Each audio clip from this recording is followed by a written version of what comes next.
Welcome back to the show, everyone.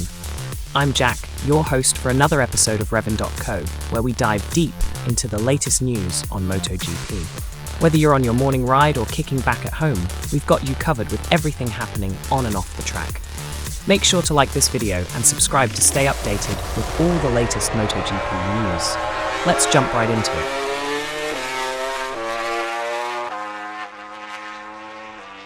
After the drama of race weekend, the Misano MotoGP test day brought significant developments for 2025.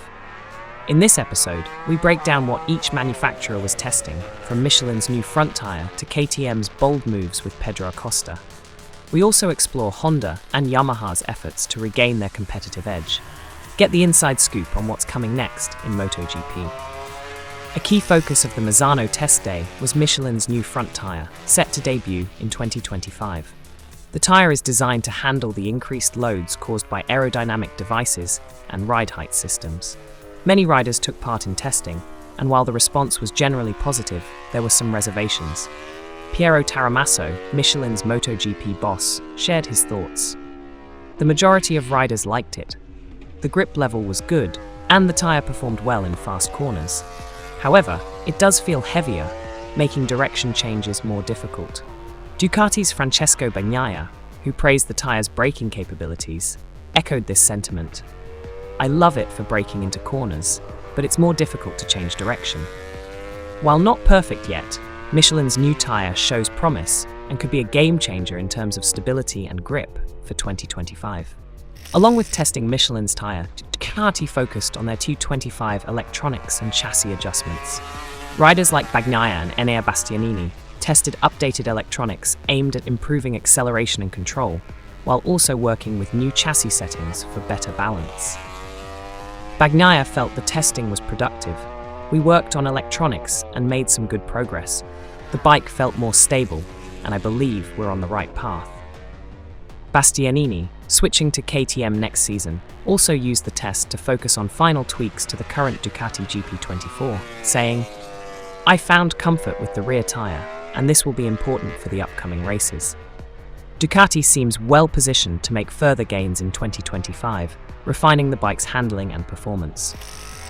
KTM took a big step forward by involving future factory rider Pedro Acosta in the testing process. Acosta tested multiple configurations of the RC16, including a new engine, aerodynamics, and exhaust system.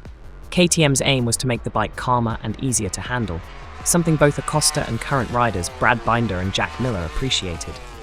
Sebastian Rins, KTM's technical manager, commented, Pedro's adaptability and feedback were outstanding. It's great to have him involved so early in the development process.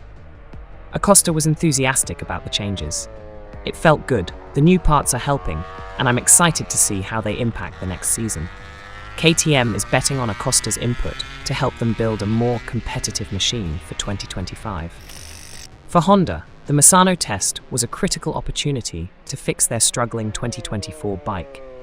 Johann Zarco tested new aerodynamic elements and chassis settings aimed at improving acceleration and control. While Honda did make some progress, Zarco noted that they still have a long way to go. The changes made a difference in how the bike feels, but we didn't see the performance gains we needed. It's still difficult to compete with the top manufacturers.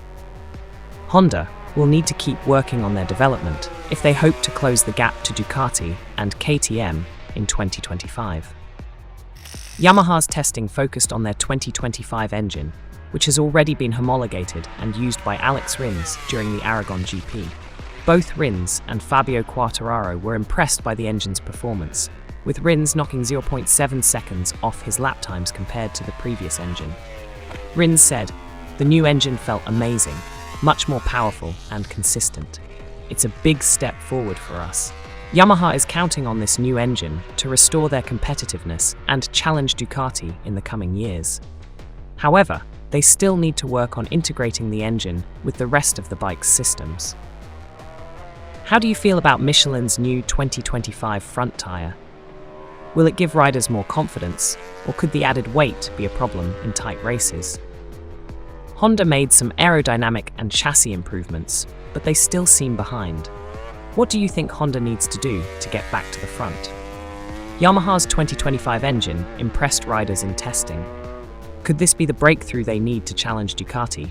Or are there still too many pieces missing? If you enjoyed this episode, don't forget to give us a like. And if you haven't already, hit that subscribe button so you never miss a single update. We've got more news, insights, and behind-the-scenes content coming your way every week.